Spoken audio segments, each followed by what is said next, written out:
noches. Vamos a comenzar con un poquito de retraso. Ustedes han visto los problemas técnicos que nos han surgido 2 o 3 veces. Tengo que aclarar otra cosa también antes de comenzar, que es que tenemos previsto iniciar esta jornada a partir de las 8, 8:30, porque según la agenda parroquial que nos habían dado, la misa, los triduos y los besamanos de cada semana empezaban a las 7. El hecho de empezar una hora más tarde ello hace que nos pisemos. Nosotros no podemos poner tampoco una conferencia a las 10 de la noche, que a las 9:30 cuando han terminado en la iglesia. Pero yo pensaba que si empezábamos a las 7, a las 8:30 como mucho, era 1 hora y media, ya se había terminado. Esa es la razón por la que yo he querido alargar un poquito, porque si le daba tiempo a la gente que estaba en el besamano, en la iglesia, pudiera venir. Eso era por un lado. Por otro lado, esta otra noticia quizá mejor era que ya me han confirmado esta mañana que han concedido al ayuntamiento el dinero para la publicación de un libro que recoja la historia de la iglesia y la historia del castillo, una gran cantidad de fotografías. Lo que estamos esperando es que desde el organismo competente nos lo pidan el texto y la foto. Bien, y sin más preámbulos, vamos a comenzar esta primera conferencia para conmemorar el 400 aniversario de la finalización de la obra de la Iglesia Santa María de Gracia en nuestro pueblo. Yo en principio voy a hablar de la conclusión del proceso constructivo poco, porque la semana que viene Teodoro Falcón, que es el catedrático de Historia del Arte de la Universidad de Sevilla, ya emérito, un hombre ya mayor, está jubilado, pero sigue trabajando todavía en la facultad, va a dar una conferencia sobre todo el proceso constructivo, desde el proceso 1560, con documentos, hasta yo me imagino hasta mucho después del terremoto de Lisboa en 1775, porque fue como otra nueva conclusión de la Iglesia. Así que yo hablaré de algunos de los elementos constructivos de Patata. Como ustedes saben, en 1527 Espera era un pueblo de señorío y dependía del marqués de Tarifa. Casi la mitad de su término le pertenecía, así como el castillo y la ermita. Muchos de los impuestos había que pagárselos a él. Pues bien, Fadrique Enrique de Rivera, que es este señor que van a ver ustedes ahora, era el dueño, primer marqués de Tarifa, y era el dueño de la mayor parte del término de Espera hasta 1539, año de su muerte. Este señor, que tenía tantos derechos en nuestro pueblo, donó a la iglesia de Espera el castillo de Facetar y la ermita, que era la antigua iglesia del pueblo, puesto ustedes saben que la villa antigua estaba allá arriba. Allí en su cima, en la cima del monte, se llama la Villa Vieja, como se reconoce en las ordenanzas que publicamos unos años atrás. Pasado el peligro musulmán, el pueblo se fue desplazando a la actual ubicación, abandonándose paulatinamente el monte Fatetar, formándose la Villa Nueva, donde actualmente está el pueblo. Explicamos el otro día cómo las primeras calles se harían la 1 de Mayo, la Plaza del Cabildo, la calle Verónica, la calle Gomele, toda la zona del barrio Alba. Cuando son muchos los vecinos aquí abajo, surge la necesidad de comenzar una nueva iglesia para evitar el tener que subir constantemente la ermita, que era donde estaba la antigua, la iglesia antigua. Así se inicia la construcción del templo, que en primer lugar se llamó Santa María de la Victoria, hecho que tiene lugar en 1560. Fue Hernán Ruiz II, arquitecto cordobés, maestro mayor de obra del arzobispado de Sevilla, quien se encargaba de inspeccionar todas las obras del arzobispado. Aquí en Espera estuvo también, nos visitó y cobró por su trabajo 3.000 maravedíes, es decir, aproximadamente unos 90 reales de su tiempo. Ha habido tantas obras desde la finalización en 1614 de la iglesia que dice Teodoro Falcón, que nos visitará el próximo viernes, es difícil reconocer la mano de este arquitecto a causa de tantas remodelaciones como ha sufrido la iglesia a lo largo del tiempo. Sin embargo, otro autor como Alfredo Morales, que le dedicó un libro completo a Hernán Ruiz, dice que hay que atribuirle a él el proyecto inicial, que es este que están viendo ustedes. Una planta casi de cruz griega, un poquito más largo el brazo central que los laterales. Y esto decía Alfredo Morales que se debía atribuir a él. También nos decía que podría ser debido a Hernán Ruiz la planta, además de la planta de cruz griega, la bóveda, la semiesfera del crucero, o sea, la bóveda de media naranja que tiene en el centro. Algunas de las ventanas y fundamentalmente los apeos de los arcos torales, que no es nada más ni menos que esto. Los arcos torales son estos arcos que separan, bueno, que sujetan toda la parte de arriba de la bóveda, en este caso la bóveda central, pero también tiene arcos torales las otras dos bóvedas que no son de media naranja, ¿no? Pues esta solución que él le da Hernán Ruiz, decía Alfredo Morales, que era muy característica. La llama original y heterodoxa, es decir, poco utilizada hasta entonces. Emplea esta fórmula, los arcos torales terminan en una especie de pilastra, esto no es una columna, no es un pilar porque está adosado al mismo muro, y la pilastra está sujeta aquí. Es como esto es el oficio de capitel, como ustedes ven un capitel jónico, estilo jónico pero achatado, ¿no? Con dos mensos. Decía este autor, Alfredo Morales, que esto era seguramente debido a Hernán Ruiz, que fue el que diseñó el texto en principio. En el libro de visita de 1614, que una de las fotografías, aquella que tienen ustedes ahora visto en la exposición, aquí se nos aclara quiénes eran los dos curas. Primero, que ejercieron como tales cuando se abre la iglesia al culto. Eran exactamente Bartolomé Ruiz de la Cueva. Era el cura más antiguo y principal, y el otro era Matías del Río. El texto no voy a leerlo, lo tengo aquí transcrito también, que tiene usted allí por si tenéis interés. En 1616 aún no se había realizado la obra de la sacristía. Se mandaba, también en esa misma visita, hacer una puerta de buena madera y de clavazón para la dicha iglesia. La puerta de la que estoy hablando trata de 1619 exactamente. En el 16 se había pedido hacer la puerta de madera de clavazón para la iglesia y a partir del 19 se colocaron en el 21. En el 19 se volvió a recomendar la compra de puertas nuevas porque las que tienen son viejas y se puede robar dentro de la iglesia. Al estar recién construidas tenían que ir llenándolas de elementos propios de los templos cristianos. No solo debían hacer las puertas, también tenían que realizar el coro, los altares y colocar las imágenes correspondientes.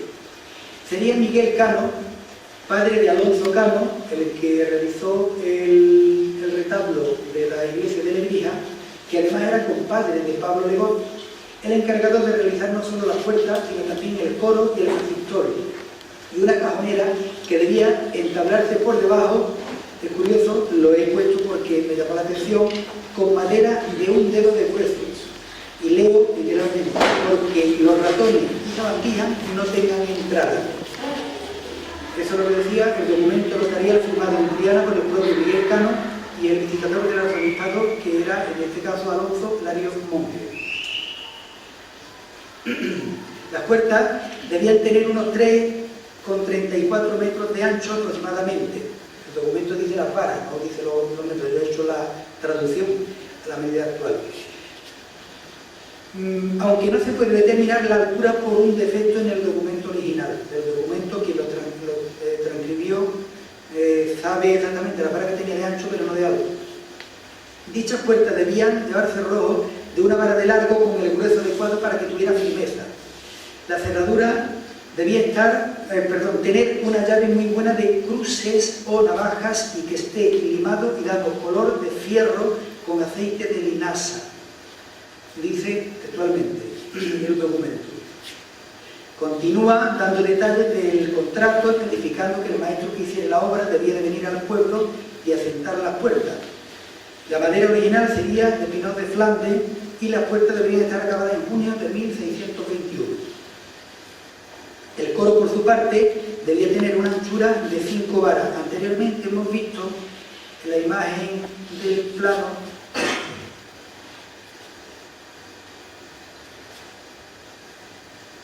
donde estaba el coro. Este croquis, este plano está hecho antes de que se construyera el coro, que es el que se hace cuando se va a construir la iglesia. El coro está aquí delante. Bien, pues este coro estaría seguramente un poco más adelante. Tenía 5 varas y media de ancha y otras 5 varas y media en dirección al retablo mayor, dice el documento. Es decir, unos 5 metros por cada uno de los lados. La altura sería de aproximadamente entre unos 90 y 2 metros. En cada lado debería tener 5 asientos que estarían sobre un escabel de casi media vara de alto, o sea, unos 45 centímetros. Este fue el primer coro realizado para la iglesia porque posteriormente, como veremos, existió otro, que fue el que algunos de los que están aquí sentados, por cierto, este no se pudo conocer porque se hubo que retirarlo por las malas condiciones en las que estaba hasta que se realizó el coro. Los maderos tendrían, bueno, y el último que tuvimos en la iglesia se retiró también en los años 60 cuando se hizo la obra del 60 al 63, y por lo que decía don Juan lo retiraron, vendieron algo de lo que estaba bien, lo vendieron, por lo más vendieron por poco dinero.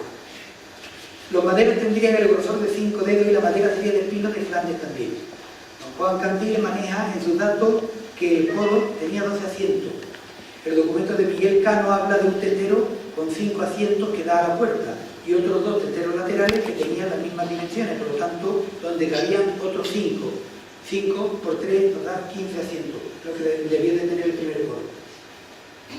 Entre las curiosidades habla también de unos 300 clavos. Como no tenemos fotografía del coro, algunos de ustedes lo tendrán en la memoria, yo no me acuerdo. Esto es una fotografía de un coro y lo que está en primer lugar es el magistolo, con los libros grandes.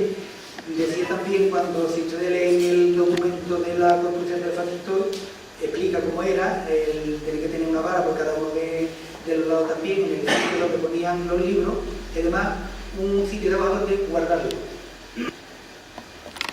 En 1623, con la visita de Rodrigo Caro, dan comienzo las obras de la sacristía. A partir del 28 desaparece el primitivo nombre de Santa María de la Victoria, como se llamaba al principio, y desde 1633 se conoce como Santa María de Gracia.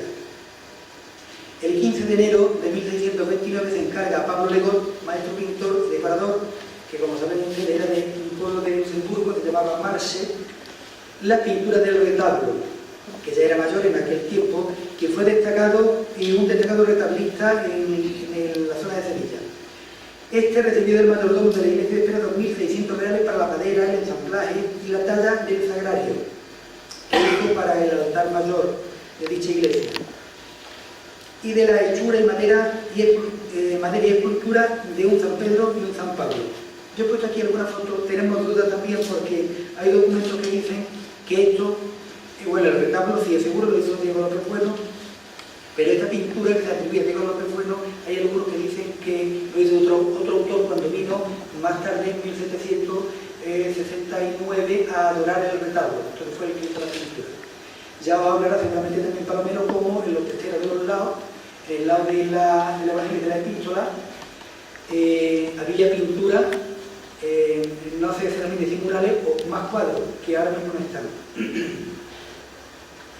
Este era la de Sansón, vence al león, venciendo al león, pensamos que era de Diego López Bueno, y el anterior era la uva de la tierra prometida. El templo volvía a mojarse cuando llovía y el visitador de 1633 había señalado que a la mayor brevedad se requería una serie de deficiencias que se apreciaban en el edificio. Otro problema con las aguas se tenía en el testero del altar del Nazareno, de Jesús Nazareno, ya que al estar la calle más alta que el suelo de la iglesia, el agua que llueve se recala por la dicha pared, leo también textualmente, y sale a la iglesia, quería decir, y entra en la iglesia, que puede maltratarse la dicha pared y cimiento y resultar gran daño. Por eso se debía abrir una faja por la puerta de fuera que tuviera la profundidad necesaria para que las aguas corriesen sin tocar la pared. Esto tuvimos ocasión de comprobarlo cuando hace unos cuantos años, haciendo una obra y en el patio de la corredera, el sagrario, apareció un caño seco que sale de la corredera y atraviesa todo el patio de la casa del pueblo. Era el caño seco que hicieron en este tiempo para que el agua no entrara dentro de la iglesia. Durante esta visita el mismo profesor ordenaba también que a Pablo Legón no se le entregara ni un maravedí por cuenta del retablo, ni a Marcos Maestre, maestro bordador, por los ornamentos que está haciendo. Así, por tener el citado Pablo Legón, imagínense ustedes la clase de elemento que era, por sí y como asesinario de Diego López Bueno, ya había hecho el contrato de cesión de Diego López con él, recibido 40.000 reales. Y todavía no había aparecido por aquí a hacer absolutamente nada del retablo. Decía el documento y no se sabía lo que había hecho todavía. Y el citado Marcos Maestre, que era el bordador, el que tenía que hacer la ropa de los curas, etc., había tenido 400 ducados, lo multiplican ustedes por 11, el real, el ducado con el real y con los maravedíes fluctuando también, lo mismo que actualmente, o hasta hace poco cuando entró el euro, ¿no? Iban variando de valor. Entonces Marcos Maestre había recibido 400 ducados y solo había entregado una manga de cruz negra. Un terremoto en 1636 que destruyó la fachada principal que se había construido en principio.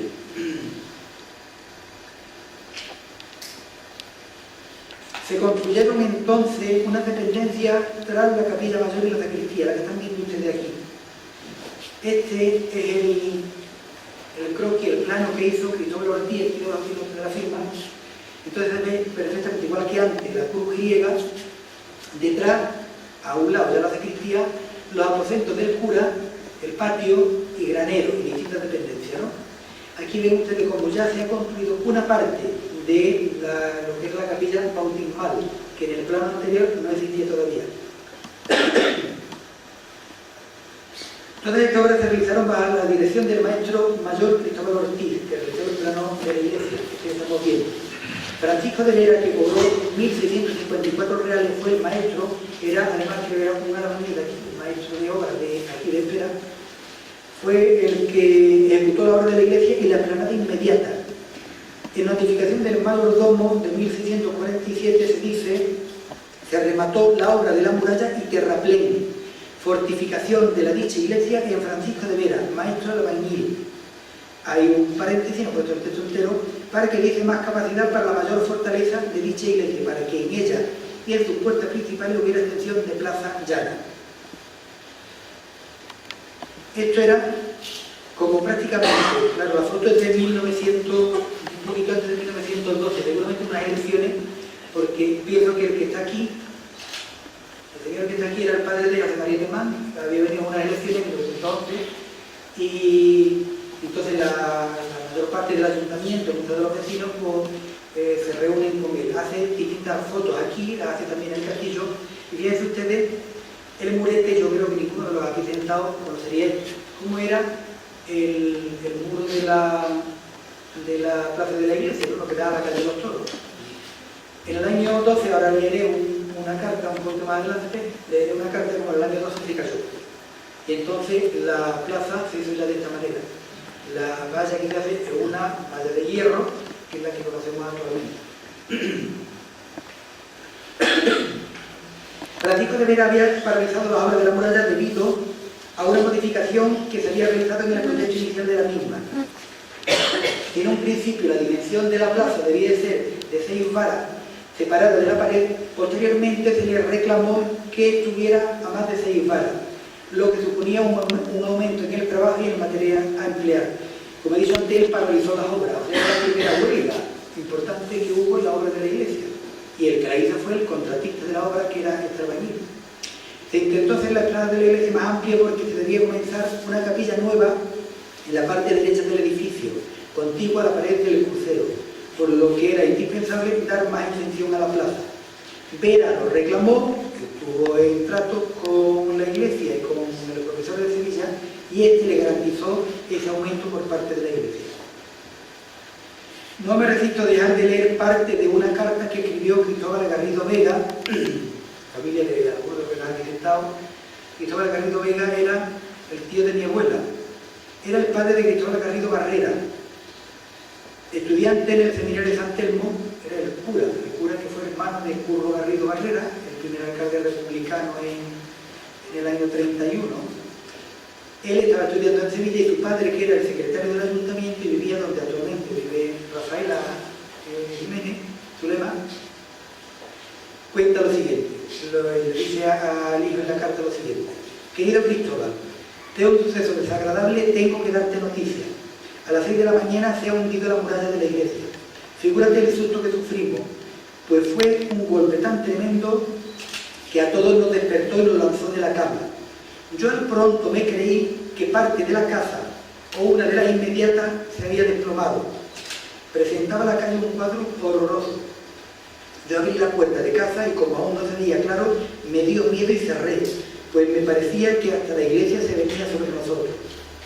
Sobre las fachadas de las casas, principalmente sobre la nuestra y todas las que están en el centro, había la mar de piedras y cascotes grandísimos, que al abrir las puertas, se refiere, entraban en las casas. Decía la misma carta también que el día anterior había caído una granizada enorme, había llovido muchísimo, y habían caído granizos de hasta 190 gramos. Si ustedes se fijan en la foto anterior, aquí debajo hay un ondilón. Eso fue lo que provocó seguramente la cantidad de agua que cayó, los granizos que cayeran, que se convirtieran en agua, que la muralla se desplomara, sobre todo por la parte del medio. Después de las obras se colocaron unas bolas de piedra en la cornisa por valor de 260 reales. Estas no son exactamente de 1646, son las que se pusieron posteriormente después del terremoto de Lisboa de 1755, porque volvieron a caer. Sobre la reconstrucción, que duró 10 años, la visita de Diego Gómez y Pedro García nos hablará seguramente el próximo día Teodoro Falcón. Los dos arquitectos determinaron que se habían utilizado unas 300, si digo esta serie de datos, son curiosos, 357 carretadas, incluyendo también la piedra que se había gastado en unos remates de una portada de la iglesia y de piedra menuda para mampostería, unas 3.345 carretadas, que debieron pagar a Domingo Martín, que era uno de los que traía sus carretas, la piedra de sus carretas. Otro de los carreteros fue Juan García Hermoso, que realizó unas 2.160 carretadas, y el tercer carretero del que tenemos noticia era Manuel Fernández, que acarreó 1.537. Esa fue la primera obra que se hizo a partir del terremoto del 36. En 1651 se ordena que por cuanto la iglesia parroquial de esta villa es grande y el concurso de la gente mucho y no tiene más que una puerta con que hay embarazo de entrar y salir gente, y más cuando vienen las procesiones, mando que se abra la puerta que está fabricada de cantería en la pared hacia la plaza y se haga la muralla de la calle de arriba. Quiere decir que entonces la muralla de la calle Cordillera todavía no estaba hecha. No ven ustedes aquí en este plano, primero, aquí hay un hueco debajo del muro, que actualmente existe, y aquí había otra puerta. El documento no dice exactamente cuál de las dos, porque esto daba a este trozo de plaza y este también. En 1653 el visitador ordena de nuevo la apertura de la puerta que da a la plaza. Eran en ese lado, en la zona de la Cordera, no en el otro lado que no había ninguna. Igualmente se manda la realización de 14 gradas para subir a la plaza de la iglesia. Cuando vayan ustedes, cuando terminemos, que vaya a bajar, antes de llegar a la calle de los Toros, contad los escalones. Hay 14 hasta arriba. Los escalones de piedra primitivos están debajo de los escalones actuales. La calle de los Toros se rebajó luego con el tiempo, porque seguramente el nivel de la calle era el de la guitarra, de aquí arriba, y como fueron haciendo casas debajo, fueron rebajando. Decía la calle de los Toros fue rebajada posteriormente por lo que hubo que realizar otros escalones hasta abajo, hasta llegar a la calle de los Toros actual. En 1664 se pone en el suelo la capilla del Rosario, la actual capilla de Jesús, y se repara la bóveda. Ya en otras conferencias había explicado cómo, donde está actualmente la capilla de Jesús, aquí en este testero, que lo tienen ustedes también, aquí es donde estaba el altar del Rosario, antes de hacer la capilla del Sagrario, donde colocó posteriormente el altar, el retablo del Rosario. Aquí hay una balanza, y esto era un altar. Y aquí se colocó el altar de Jesús actual, el más nuevo. Había otro que fue donde colocaron actual primitivo es, bueno, el primitivo, el actual es que yo creo que es el primitivo también, ¿no? Y esto que ven ustedes aquí, estos son asientos para, en este lado, para el cabildo y particulares, y en este lado solamente para particulares. Antiguamente se tenía la costumbre de parte de los bancos de la iglesia estaban acostados, solamente podían sentarse determinadas personas, otros se quedaban de pie fuera de los bancos. En 1679 se da un repaso general a todo el edificio y se ordena abrir la denominada puerta del lado del Evangelio, que llaman del perdón, y que se adecente la cuesta de forma que se quite la inmundicia. O sea, esto estaba como un muladar. Todavía no estaba hecho este pasillo del patio, todavía no estaba hecho. La tierra llegaba desde la parte de arriba, de la puerta, llegaba hasta la misma puerta del perdón. Ustedes saben que había por ahí, bueno, en la diapositiva no viene, aquí arriba tiene una lapidita que dice que se construyó en el año 1699. Volvió a reconstruirse después de haberse caído parte, sobre todo la parte de arriba, de haberse caído en el terremoto de Lisboa en 1755. Desde 1700 hasta 1704 se elaboró la Capilla del Sagrario, obra de Francisco Alonso de la Riva, cuya documentación se encuentra en el archivo diocesano de Jerez de la Frontera. Ya Don Juan, del libro común para el año 73, habla de muchos datos de la construcción de la capilla. Yo ahora daré algunos de los que recuerde. En 1716 se construyó un coro nuevo de pinos de Flandes con remate torneados de nogal y tarjetas de cedro que realizaba Juan de Morales, que era un tallista, un carpintero, tallista de forma, que cobró 4.857 reales y 28 maravedíes. Don Juan Candil, creo que equivocadamente, habla de Francisco Bernal como el autor del coro. Francisco Bernal era un carpintero de aquí de Espera, que lo que hizo fue ayudar a Morales en la realización del mismo. En 1731 urgen, le dan prisa al mayordomo para que termine de echar la solería de la iglesia. Había otro documento también, que ya he comentado en otra ocasión, que en 1633, cuando hacen en 1653, todavía después, 20 años después, solamente estaba salada la parte de la nave central, desde la puerta de la calle hasta donde está el retablo ahora. El resto era tierra, las capillas laterales eran tierra. He querido poner la fotografía esta también, que es de la fototeca de Sevilla, y se manda José María Hernández Nandín, en 1927, porque esta foto es antes del año, bueno, del 27, hay fotos del 57 también, la última que hizo la fototeca, donde aparece también la linterna. Esto le daba claridad. Hay algún documento donde aparece también los cristales, que hace el dinero que hace pago al cristalero que ponía los cristales en la ventanita para darle la claridad a la linterna de arriba. Está estaba encima de la cúpula de cantería. El 10 de noviembre de 1755, recuerdan ustedes que el día 1 de noviembre de ese año fue cuando el gran terremoto de Lisboa, en muchos documentos, muchos libros de el gran terremoto. 9 días después de ese terremoto, visita la iglesia de nuevo Juan de Campo y el mismo Guerrero, dando a la manilla de Peña de Arco a hacer la valoración. Ellos reconocieron el estado ruinoso en que quedó la misma, ordenando en primer lugar buscar madera para apuntalarla, y hubo que pedir permiso al corregidor de Arco para cortar los pinos necesarios. Finalmente, Vicente Bengoechea realizaría el proyecto para la reconstrucción y Manuel Zuriaga hizo las ventanas simétricas de la fachada, como les explicará Pedro Falcón el próximo viernes. De esto hablo poco porque no voy a comerle a él, porque además él tiene toda la documentación que yo manejo, casi toda es suya. Entonces él es el que tiene que explicarlo.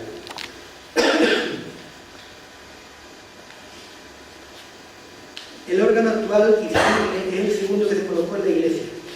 Del primero desconocemos el autor, solo conocemos que en 1629 Francisco Vallejo de Solís presenta factura por haberlo limpiado y en 1664 se arreglaron los fuelles del mismo. El actual, construido utilizando algunas partes del viejo, fue realizado por Juan de Echevarría. Cobró por ello 9.700 reales. Lo hizo en 1754 y en el 64 estaba puesto en su sitio y estaba completamente pagado. Incluso habían pagado ya los 960 reales que costaron 4 carretas que lo trajeron desde Sevilla. Este organista me refiero a constructor de órgano, la que yo tocaba, he documentado que tiene trabajo también, había hecho órganos en Utrera y en Aroche, la provincia de Huelva. En 1773 el mismo organista debe volver a desmontarlo y volverlo a afinar. He puesto esta fotografía de Romero de Torres, de 1908, el hermano del pintor, fue el que hizo el catálogo monumental. En este tiempo hicieron un catálogo monumental de España, se publicó en el año 1934, pero él estuvo aquí, hay fotos aquí en el castillo donde aparece una de las personas que aparece en la fotografía, no sabemos si era despierto o era él, porque alguien venía con él haciendo la foto. Entonces estas son de 1908, que es cuando él estuvo. Fue además uno de los que descubrió que la imagen de la Virgen de Gracia no era, como decía Gómez Acevedo, y también tengo la documentación aquí sacada del archivo de no era un tal Juan Lafagón, sino que era Pablo Legón también, el autor del retablo, el que hizo la imagen, ¿no? Entonces esto es lo que hizo Vicente Bengoechea en este lado, la ventana del campanario, de la del campanario, y en el otro lado, para que hubiera simetría, y dos otras ventanas ciegas, están tapadas, no tienen luz. Y repito que es la foto de 1908. Este y el castillo también son las fotos más antiguas que tenemos, no hemos documentado fotos anteriores de hace años. Este es el órgano, está completamente destrozado y lo construyó, bueno, he puesto en 1764 porque cuando está colocado y pagado, Juan de Echevarría. La imagen que actualmente tenemos del templo no es la primitiva, y mucho menos tras el terremoto de Lisboa. Juan Cantil habla que las primeras campanas de la iglesia estaban colocadas en 1635, es decir, 21 años después de su terminación, aunque no tenía el campanario como el actual. En ese año ya había dos campanas. Sabemos también que cuando se realizaban las fiestas de San Sebastián, en enero de cada año, se colocaban luces en las torres de la iglesia. Había, al parecer, dos torres, pero no dos torres como las actuales, sino dos torres donde habían puesto una especie de pilar y allí colocaron la campana. Pensamos que eran pequeñas torres donde estaban colocadas las campanas, pero no se refiere al campanario actual que fue realizado posteriormente, después del terremoto. He puesto esta foto porque esta es la primera imagen que tenemos, el primer gráfico, el primer dibujo que tenemos de 1734, es de la Casa de Pilato, del archivo de la Casa de Pilato, de la Casa Ducal de Medina Celi, y la foto entera, el documento entero, son los cuatro cortijos que componían la manchuela, pertenecían ya en este caso al duque de Medina Celi, antes al marqués de Tarifa, y los cuatro cortijos eran el de los Farros, el de las Peñas, que aquí se llamaba Luis Sánchez, el de la Zorrilla y el de San Antonio. Y como venía esta imagen del castillo y del pueblo, ya una vez que estaba aquí debajo, donde hacía que los musulmanes desde 1248-50, que los musulmanes se fueron de aquí, el pueblo estaba prácticamente abajo. Pues ven ustedes una imagen de la iglesia con una torre, pero desmochada, se le había puesto el chapitel, que es la pirámide que tiene encima, porque eso se construyó, la foto de 1734 antes del terremoto, y el campanario completo y el chapitel que lo hicieron después del terremoto. El campanario completo. En 1678 se volvieron a comprar otras dos campanas que se cambiaron al año siguiente. En el 85 se hicieron 6 pilares para poner las campanas, ya que la iglesia no tenía torre. En 1686 Francisco Solano Chicón, maestro de Triana, fundió una de ellas y añadió otra campana nueva. En el 93, el visitador del arzobispado ordenaba la continuación de los pilares de la torre hasta igualarlo. Lo que habían hecho era hacer pilares para colocar las campanas que había, si había dos, él lo que mandaba es que se unieran todos los pilares, los 4 pilares para que se cayeran. Finalmente se cubrieron con una bóveda y se colocó encima una cruz para que tuviera forma de torre. En 1745 se hizo un chapitel para cubrir los pilares de las campanas que hubo que restaurar 5 años más tarde. Lo que quiere decir que el primer campanario completo que tuvimos fue de en 1745. 10 años más tarde quedaría totalmente destruido como consecuencia del terremoto, lo mismo que la mayor parte de la fachada.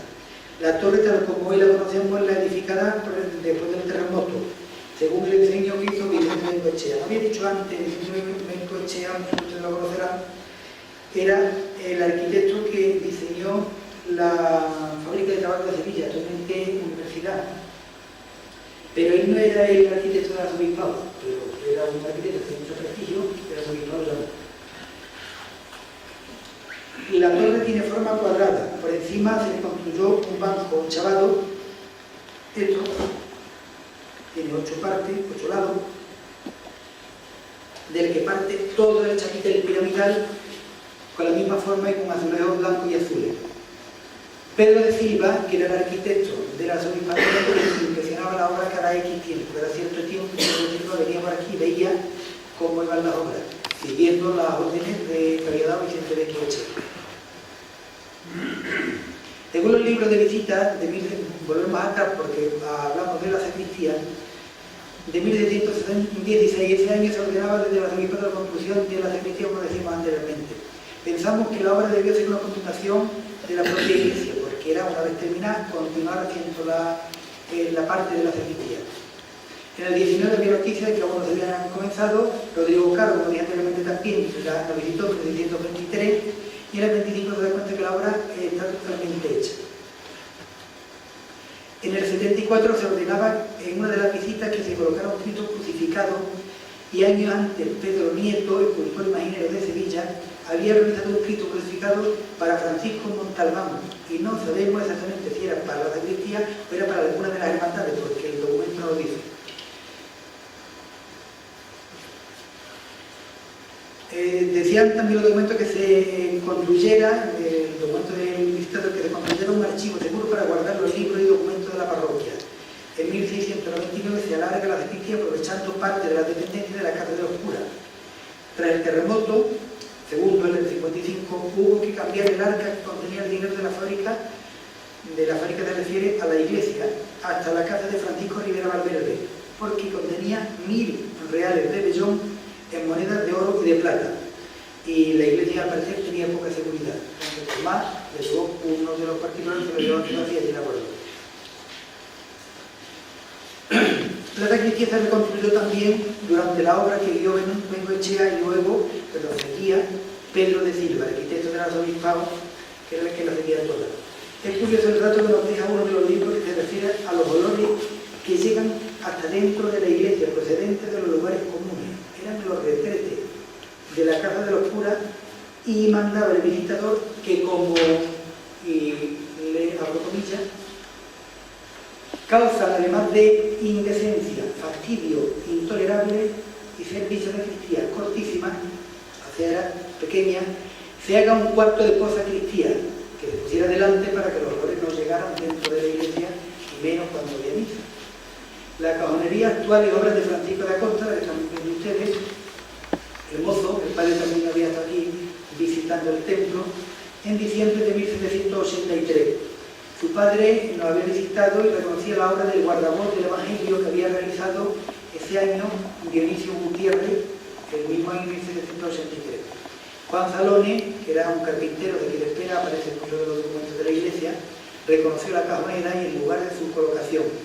La cajonera costó un total de 7.968 reales. Si pasamos a ver el sagrario, la obra de la capilla, las obras dieron comienzo en 1700. De 1704 es la lápida esta que están viendo ustedes, que se colocó sobre la ventana, siendo mayordomo de la iglesia Cristóbal Navarro Valverde. Ese año estaba prácticamente terminada. En 1705 el mayordomo informaba de que estaba prácticamente terminada. El provisor del arzobispado que giraba visita a la parroquia de algunos de los gastos realizados en la construcción.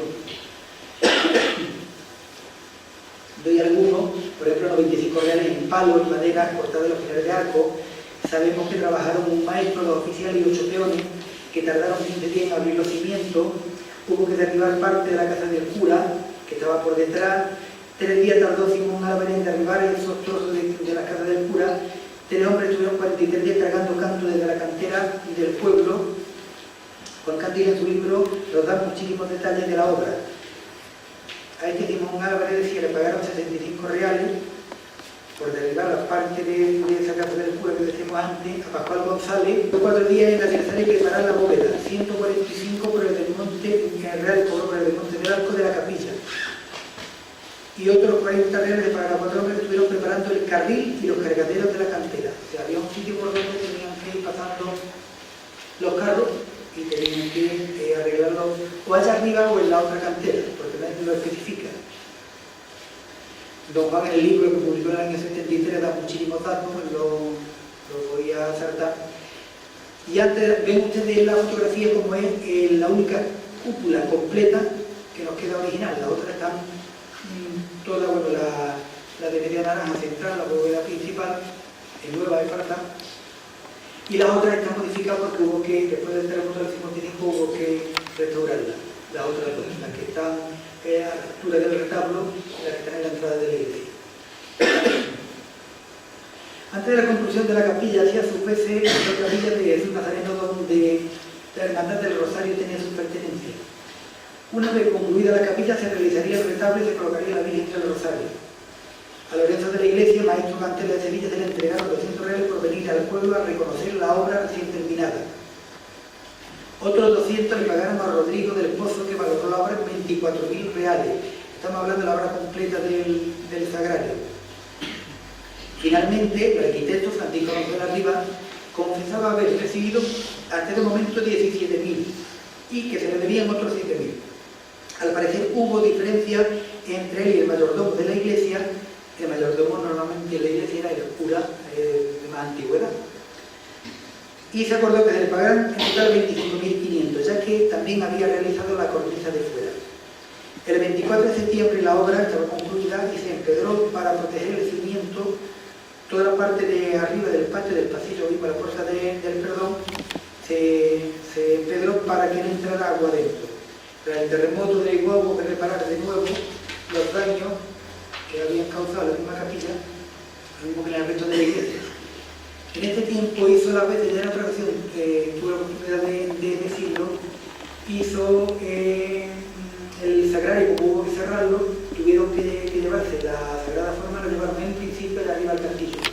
Los curas se quejaron porque cada vez que hace falta para una intervención, para darle la comunión a una persona que estaba agonizando o para lo que fuera, tenían que subir. Entonces acordaron llevarlo a la ermita de la Veracruz.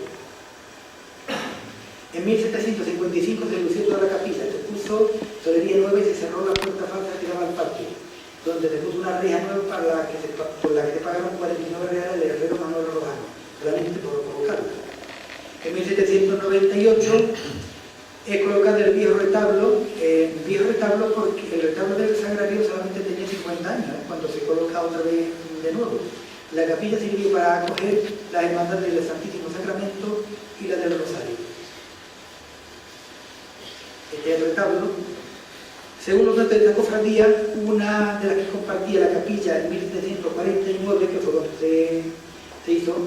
la hizo Diego Roldán, había terminado un retablo para la misma, valorado en 5.000 reales, y una talla de Nuestra Señora del Rosario valorada en 900 reales. Se debían vender algunas alhajas de la Virgen antigua para hacer frente a los actos. El retablo debía ser sufragado por la Orden Tercera, que era una orden también, una congregación como quiere ser, que desapareció pronto. Además por la cofradía de San José y por la cofradía del Rosario, que es la que estaba dentro del Sagrario. Pero el retablo ya terminado no le agradaba a las otras dos cofradías, por lo que tiene que intervenir también Fray Baltasar de San José, Jerónimo de Borno, que ya había hecho algunas obras en la iglesia. Había intervenido aquí, ahora veremos en otro de los retablos que intervino. En 1768 donaron el retablo por un importe de 2.009 reales a cada una de las cofradías. Como eran 3, multiplicamos por 3 y nos da 6.027. El dorado lo realizó Eusebio Real y la imagen de San José, de la que no sabemos su autor, pero es posible que tenga alguna relación con la del Rosario, debía estar colocada en el mismo retablo. Había alguna documentación por ahí que en este retablo debía de estar. Aquí ven ustedes que los santos que son distintos, deben de estar San José y San Sebastián. San Sebastián era el titular de la ermita propio de San Sebastián, aquí en el cementerio. Ahora están cambiados. Veremos el retablo donde deben de estar los otros dos santos. En el 73 colocaron la reja de hierro a la entrada de la capilla, teniendo que vender algunas vacas para terminar de pagar este retablo. 1.275 reales costó el dorado de la talla, y Pedro Doblado, que era un experimio que volvió de América, coste un camerín a espaldas del nicho de la Virgen. Actualmente es la única cúpula de cantería que conserva el templo. El retablo, como ven ustedes, típicamente barroco, está recargado en exceso, posee 3 hornacinas, en el central donde está el Virgen del Rosario, y en los otros 2, en este caso son los 2 Santo Domingo y el también proveniente del altar de la ánimas. El tabernáculo, que es de plata, no sabemos exactamente quién es el autor, pero sí conocemos que Antonio Marmolejo lo restauró en el año 1953. Este es el siguiente retablo donde intervino, prácticamente lo hizo él con Francisco Meléndez, Fray Baltasar de San José. Perteneció a la ya desaparecida Cofradía de las Ánimas y Inmaculada, no me acuerdo exactamente el título que tenía, era larguísimo, Cofradía de Ánimas bendita y pura, inmaculada y limpia concepción. Hacia 1748-49, Francisco Meléndez y Fray Baltasar de San José, anónimo del convento de Borno, que también intervino en el sagrario como visitante, entregaron un altar nuevo que costó 5.532 reales, más 1.050 de otros gastos. Realmente, después al final lo veremos, costó muchísimo más. Tenemos otra fuente para atestiguar quién era el autor. Manuel Barra González, un cura de Borno, en su libro Ermita y Iglesia de Borno, habla de que el 3 de julio de 1748 a Fray Baltasar de San José se le permitió desplazarse hasta Espera a trazar y disponer 2 retablos. Al prior del monasterio de San Jerónimo de Borno le solicitaron Cristóbal Algarín y José Cabello, los vecinos de aquí, la presencia del fraile para la construcción de los 2 retablos. Al parecer, el convento, decía Barra, el convento le debía algunos favores a estos 2 estreños y accedieron a que Fray Baltasar viniera a esperar realizar los 2 retablos. Tras el terremoto de Lisboa, el cura le obliga a desmontarlo, realmente lo desmontaron todo, incluso el retablo mayor, hubo que desmontarlo, el retablo de las ánimas, del sagrario, y se colocaron después de terminadas las obras de reconstrucción. Su hermano mayor, Benito José Pérez, falleció dejando una deuda a favor de la cofradía de más de 11.648 reales. Y su hermano Domingo José Pérez, a él le obligan a pagar. Él lo hace pagando el dorado del altar. En 1777 pagaron 700 reales a Fray Luis de Santa Clara, que es el que realiza la imagen esta del arcángel San Miguel derrotando a Satanás, al demonio. Ese año en el inventario de la cofradía se reconocen diversas pertenencias. La cofradía esta tenía, además, había sido una de las más antiguas de las que teníamos casa, tierra, ornamento y un altar que estaban adorando en este caso por un San Benito y un Santo Domingo que están aquí, pero que habíamos visto actualmente en el retablo del sagrario. 2 años después el altar está dorado y pagan por ello 8.000 reales a Eusebio del Real, que fue el que lo terminó en 1780. Fray Baltasar está interviniendo casi al mismo tiempo en 2 altares. Una carta del mismo da a entender claramente que realiza que se está refiriendo al de las ánimas, y el otro altar puede ser el que también se encargó por la misma fecha para la cofradía de la Soledad. Aparecen distintos gastos, entre ellos 1.160 reales por la cara de los 2 retablos, 50 reales por porte y carta a Diego Roldán. Diego Roldán, que era sobrino del gran Pedro Roldán, el gran escultor sevillano, por costo de arroz a todos los muchachos que venían a trabajar, porque cuando venían los frailes no venían solos, venían con más gente que era los que les ayudaban. Para los muchachos, ropa y calzado 299 reales, 100 por montar los 2 retablos, en total, sumando todos los gastos, costaron 15.688 reales con 20 maravillas. Y estas cuentas, sin embargo, ni aparecen reflejadas en la cofradía de la ánima, ni aparecen reflejadas en la cofradía de la Soledad.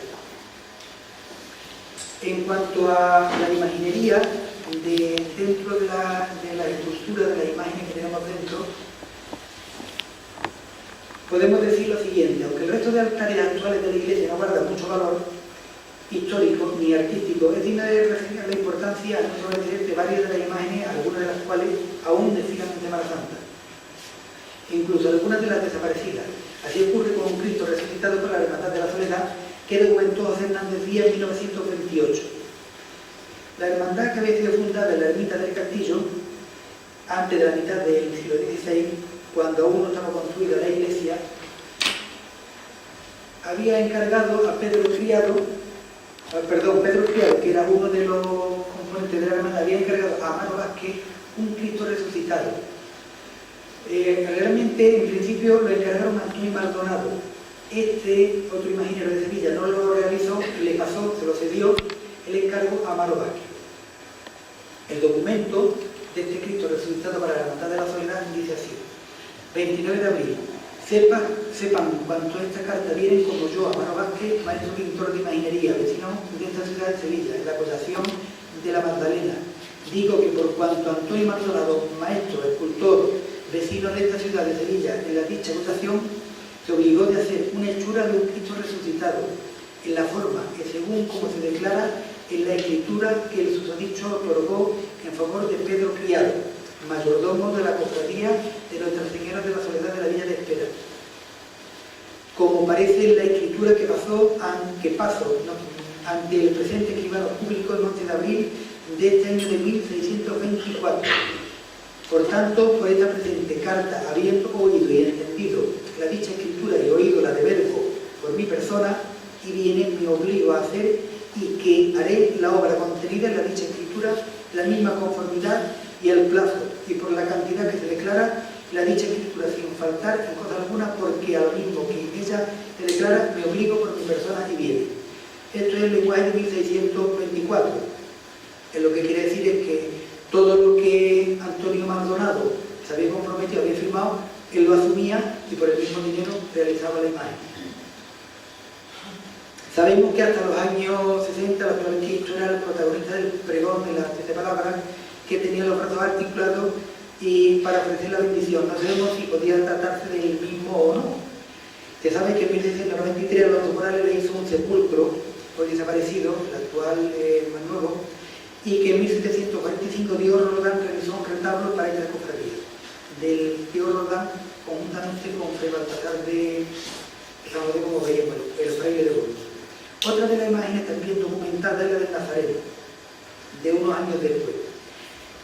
Este mismo Pedro Criado sería una persona importante en su tiempo porque había sido mayordomo, el hermano mayor de la Hermandad de la Soledad, y posteriormente fue uno de los fundadores de la Hermandad de Jesús Nazareno en 1633, exactamente el 8 de agosto de ese año.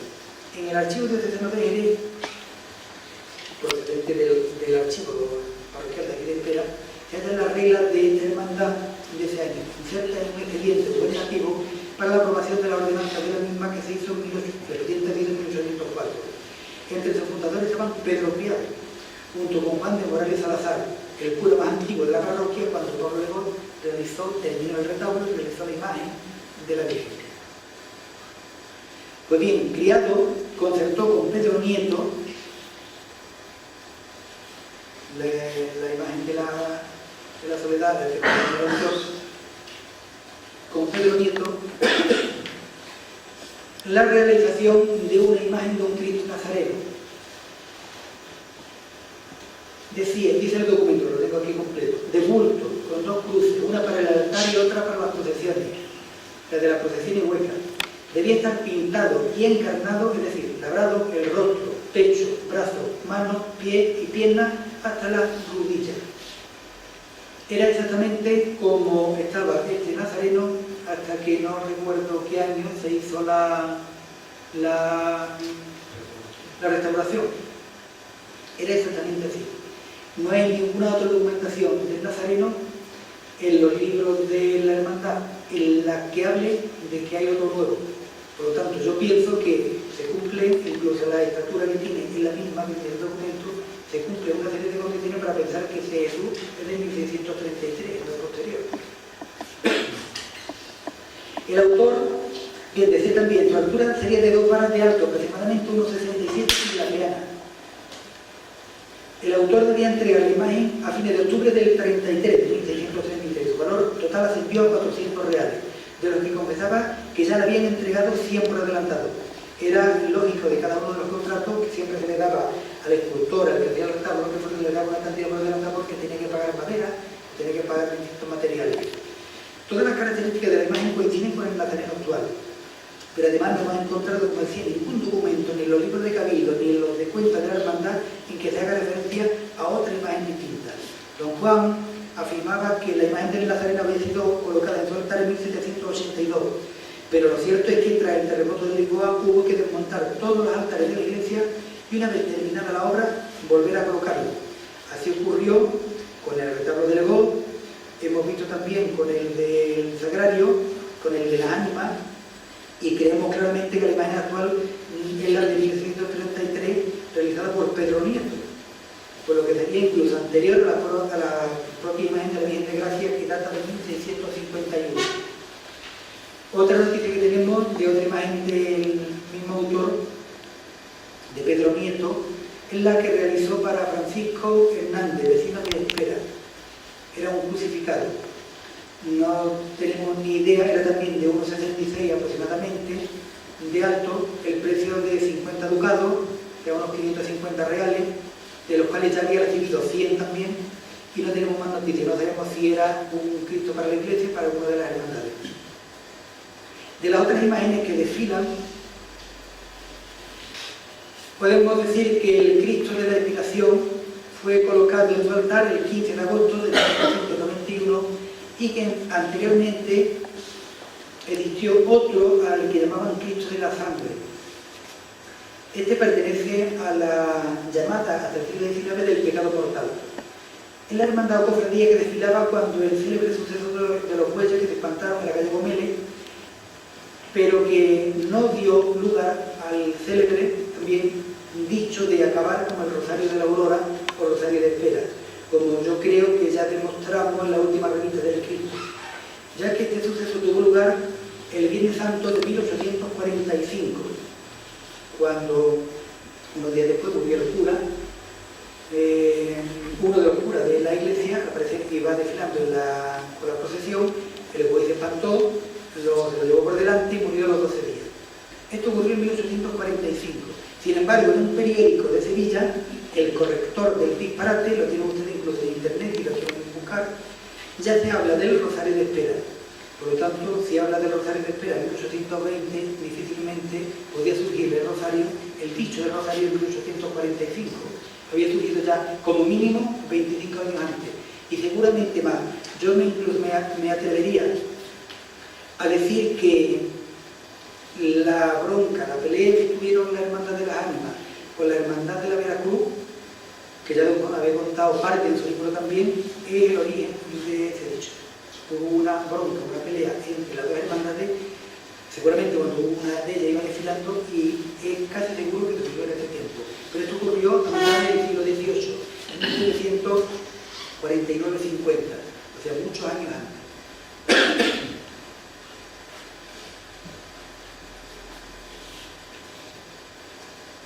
De esta hermandad lo desconocemos el autor del Cristo y el autor de las otras dos imágenes, tanto de la Virgen de la Esperanza como el San Juan Evangelista. Sabemos que son del siglo XVIII, pero de final del siglo XVIII, pero nada. La otra imagen de los Cristos que desfilan en Semana Santa es el atado a la columna. Siempre perteneció a la Hermandad de San Antonio, que tenía su sede en la ermita de la Veracruz. Fue llevada o traída a la iglesia después de 1799, junto con la imagen del mismo santo de San Antonio, y sabemos que en 1700 desfilaba en Semana Santa junto con la Virgen y el Santo. Esta Virgen anteriormente se llamaba del Mayor Dolor, pero las reuniones de los cabildos no ofrecen noticias de autores de las imágenes. Yo sí he podido contrastar y constatar que en los libros que yo tengo del Archivo Histórico Nacional, desde 1763, no hay ningún dato que hablan ya de las imágenes, tanto del santo como del Cristo, como de la Virgen.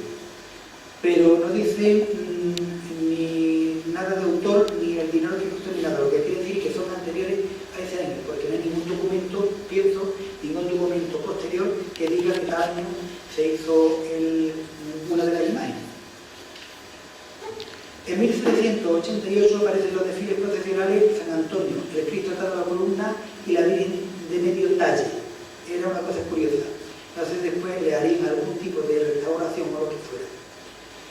El altar fue donado por don Agustín González de Mendoza, hace unos años, yo lo he visto, se encontraba en la crista de la iglesia el escudo de esta familia que se había quitado del altar. Sin embargo, la imagen más importante de la cofradía había sido siempre la imagen de San Antonio, que además le daba el nombre. Como decimos, procede de la ermita de la Veracruz, donde se juntó y era llevada cada año de allí a la iglesia durante su fiesta. A partir de los primeros años del siglo XIX, el Cristo va adquiriendo más protagonismo. Yo recuerdo que en el libro de Don Juan, él hablaba de que no sabía dónde estaba anteriormente puesto el santo. Ya descubrimos que donde estaba era en la ermita de la Veracruz, porque la hermandad, la cofradía, venía de allí. Este es el retablo que fue costeado por Agustín González de Mendoza y sabemos que en 1814 ya estaba colocado en su lugar actual. Y parte de la cúpula, que es la única que tenemos con frescos decorados.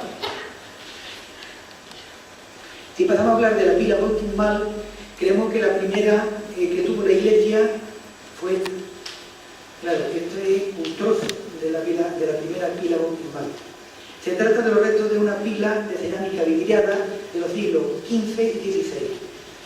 Al no tener noticia escrita de la misma, podemos deducir que la pila o bien procedía de la antigua iglesia, la ermita del castillo, primitiva iglesia del pueblo, o fue traída una vez iniciada la obra de la nueva. Es parecida a la conservada en el Museo Arqueológico de Sevilla. Pero ustedes ven ahí son 5 trozos los que quedaron, aparecieron en el suelo de cuando se quitó la solería anterior y se colocó la actual, en el suelo de la iglesia. Una pila parecida esta, está completa en el Museo Arqueológico de Sevilla. Es cerámica vidriada, tiene piñas también, no es exactamente igual, pero tiene algunos de los dibujos que ustedes vieran. Por ejemplo, esto está aquí también. Lo que pasa es que aquí en la foto no se ve, lo comprobamos por esto. Es esto. Sin embargo, la actual sí está documentada. Juan Candila, en su libro sobre el templo, manifestaba que hasta 1685 no se hizo una pila bautismal. Es muy posible que sirviera la pila anteriormente mencionada. Ese año, Domingo Álvarez, artista de Jerez, realizaba una pila de piedra de jaspe que costó 100 reales. Trajeron desde la cantera de Gibalbín. Tardaron 3 días en asentarla. Actualmente está colocada en otro sitio distinto de donde estuvo anteriormente. En 1691, Jaime de Palafó, cardenal arzobispo de Sevilla, ordena la realización de un cuadro con el bautismo de Jesús para la capilla bautismal de esta iglesia, y que se desbarate el vaso o taza del bautismo y con el mismo material se haga una concha. Al parecer había un vaso que era el que servía para bautizar, y después del cuadro, ahí San Juan Bautista está bautizando a Jesús con una concha. Pensamos que el cuadro es de ese tiempo, aunque no está documentada tampoco ni la época ni el autor. Por uno de los primitivos planos de la iglesia, antes de la construcción de la capilla lateral, sabemos que se construyó una pequeña capilla bautismal, lo habíamos visto en el de Cristóbal Ortiz, donde están actualmente los retablos de la Hermandad de la Soledad y de la Inspiración. O sea, mirando la iglesia, la nave de la capilla de la derecha. Serían innumerables los datos que podríamos seguir contándoles a ustedes acerca de nuestra iglesia. Sus imágenes, algunas como esta, un apóstol de terracota, datado por algunos de los técnicos que la vieron entre los siglos XV y XVI, o sea, de 1400 a 1500, porque seguramente procedía de la ermita del castillo. Quizás sería esta la imagen, la escultura más antigua que se encuentra en la iglesia. Podemos hablar de su pintura. Hay muchísimos cuadros, la mayoría de ellos indocumentados, no sabemos autores, sabemos épocas, muchos de sus tesoros artísticos, plata que todavía queda. Muchos de los trabajos en plata que hay se deben al platero cordobés Vicente Gargallo, una profesora de Cádiz de la universidad, ella es jerezana. María Dolores Barros hizo un trabajo hace unos años, publicado, y luego nosotros posteriormente lo publicamos en la Revista del Cristo, sobre distintas obras de este autor, de Vicente Gargallo. Pero son tantas las cosas que no daría tiempo. El tiempo que llevamos ya, me imagino que estarán ustedes cansados. Son ya las 10 de la noche. Esperemos que haya oportunidad de relatarle otras historias que mientras hermandad de algunas de ellas ya desaparecidas, pero de las que se conserva tan gran cantidad de documentos que bien merecería la pena dejarlas reflejadas por lo menos en un libro. Sin más, yo solo me queda el decirle que la próxima semana vendrá Teodoro Falcón, que nos hablará a partir de las 8:30. Este hombre es profesor emérito de la Universidad de Sevilla, tiene ya 70 años cumplidos, no quiere llegar a las 12 de la noche a su casa, por eso no podemos atrasarlo más el acto. Entonces me pidió que de las 8:30, mucho después de las 8:30, que no se hiciera, porque además él es el que tiene que comer, que lo lleve. Es el que nos visitará el próximo viernes, dijo, a las 8:30. Y la conferencia que nos ofrecerá será sobre la construcción, el proceso constructivo de la iglesia de Santa María de Gracia. Yo con esto termino, espero que asistan a esta conferencia el próximo viernes y que lo que le hemos contado hoy le haya gustado, que no se haya aburrido por lo menos, por lo que hemos contado. Muchas gracias.